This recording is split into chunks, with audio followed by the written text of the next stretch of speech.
Imagina que las palabras más influyentes de la historia, aquellas pronunciadas por Jesús de Nazaret, no son todas las que conocemos.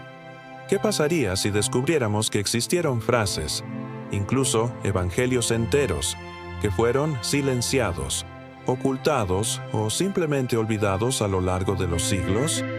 ¿Y si estas palabras revelaran un verdadero significado que desafía todo lo que creemos saber sobre el cristianismo primitivo? Este es el enigma que vamos a desenterrar. Segmento 1. El gran rompecabezas. ¿Qué es realmente la Biblia? Para entender la voz perdida de Jesús, primero debemos comprender la naturaleza de la Biblia misma. No es un libro único y compacto, sino una antología de escritos de distintas épocas y trasfondos ideológicos, resultado de un proceso milenario.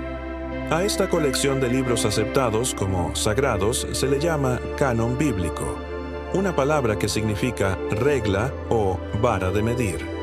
Pero aquí viene la primera intriga. No hay un único canon universal.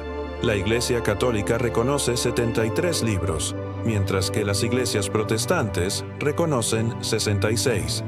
Esta disparidad ya nos indica que hubo una selección y exclusión.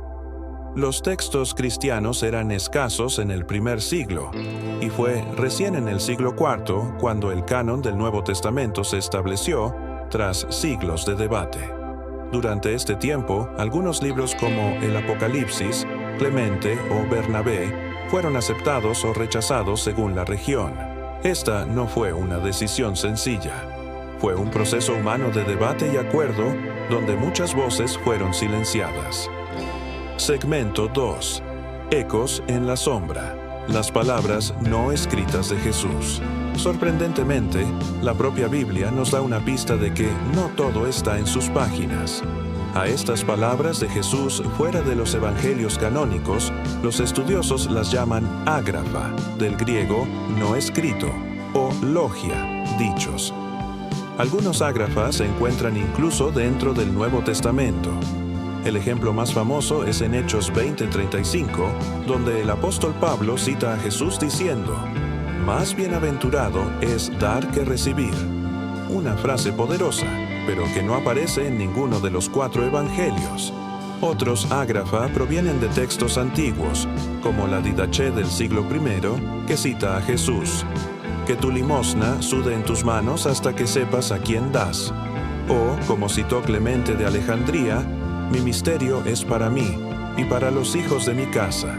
Estas perlas nos demuestran que la tradición oral y escrita sobre Jesús era mucho más amplia de lo que el canon final nos permite ver.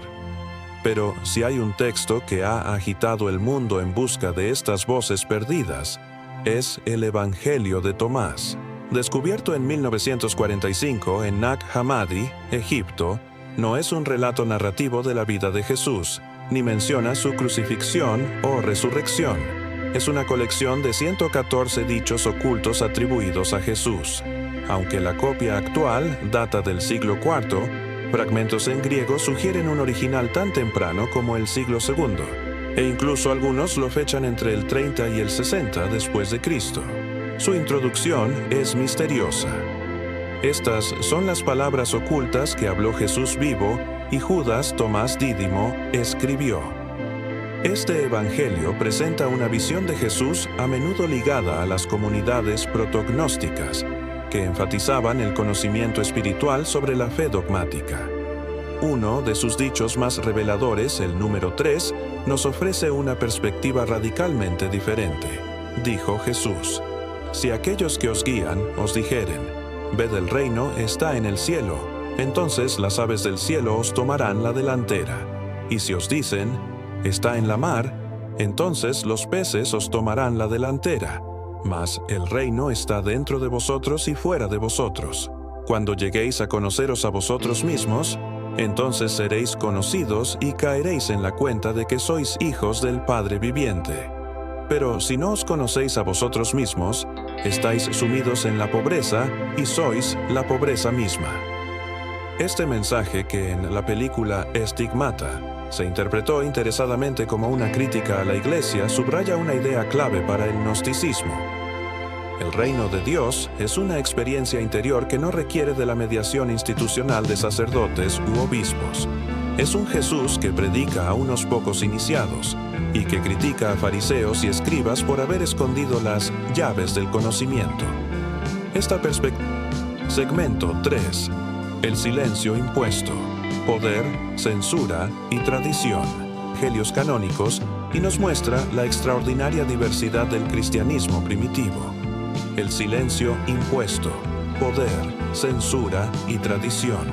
¿Por qué estas voces y estos evangelios fueron excluidos? La razón es compleja. Una lucha por el poder en el seno del cristianismo. Un modelo académico sugiere que, desde el principio, hubo una irreducible diversidad original entre los cristianos, y que un grupo dominante se autoproclamó ortodoxo y católico, decidiendo qué textos eran canónicos y cuáles herejías. Líderes como Cirilo de Jerusalén, en el siglo IV, advirtieron que nadie lea el Evangelio según Tomás, porque no es obra de uno de los 12 apóstoles, sino de uno de los 3 malvados discípulos de Mani. Pero no fue solo exclusión doctrinal. La historia de la Biblia está también marcada por la censura y la manipulación textual. Los manuscritos fueron modificados por escribas, a veces por error, otras con una intencionalidad teológica. Esto creó variantes textuales, diferencias de redacción entre las copias. La crítica textual nos ha revelado que versículos o secciones enteras, como Marcos 16, 9, 20 o Juan 7, 53, 8, 11, probablemente no estaban en el texto original. Los copistas a veces pulían asperezas o armonizaban pasajes. Incluso hoy, algunas traducciones han sido mal traducidas o manipuladas para promover un determinado mensaje, como la traducción del Nuevo Mundo de los Testigos de Jehová, que altera Dios por un Dios o cruz por estaca para justificar sus doctrinas. Esta práctica ha llevado a omisiones de versículos clave que, aunque no afecten doctrinas esenciales si se lee la Biblia completa, pueden generar confusión. La censura de la Biblia, desde la antigüedad hasta hoy, ha sido una herramienta para controlar su interpretación y difusión.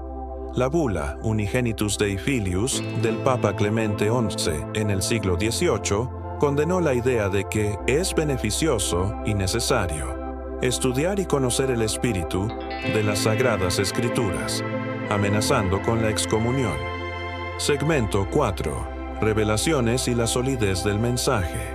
A pesar de estas revelaciones, es crucial mantener la perspectiva.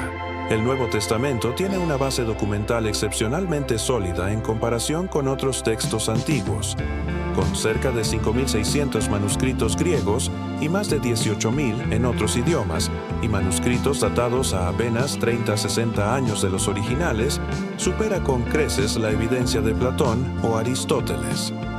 Además, solo un 2% del texto tiene problemas textuales significativos, y ninguna doctrina bíblica esencial depende de los pasajes en discusión.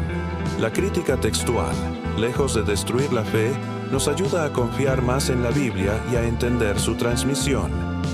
El hipotético documento Q, una colección de dichos de Jesús utilizada por Mateo y Lucas, revela a un Jesús que se autodefinía como siervo, Hijo del hombre, Hijo de Dios, Señor y sabiduría. Estas categorías, comprensibles para sus contemporáneos judíos, a menudo se perdieron o se interpretaron de nuevas maneras en la evolución del cristianismo. La enseñanza de Jesús en Q era una llamada a la decisión frente al mal y una ética exigente. La historia de las frases perdidas de Jesús nos invita a una comprensión más profunda y matizada de los orígenes del cristianismo. Nos recuerda que el mensaje de Jesús fue transmitido, interpretado y debatido en un contexto de gran diversidad. Explorar estas voces, tanto los ágrafa como los evangelios apócrifos, no es buscar verdades ocultas para socavar la fe, sino para enriquecer nuestra comprensión histórica y teológica, para apreciar la riqueza de un movimiento que desde sus inicios ha sido un complejo entramado de ideas y visiones sobre la figura central de Jesús de Nazaret. No se te olvide dar like, une a nuestra comunidad y comenta. ¿Qué otros temas bíblicos te gustaría que cubramos en profundidad?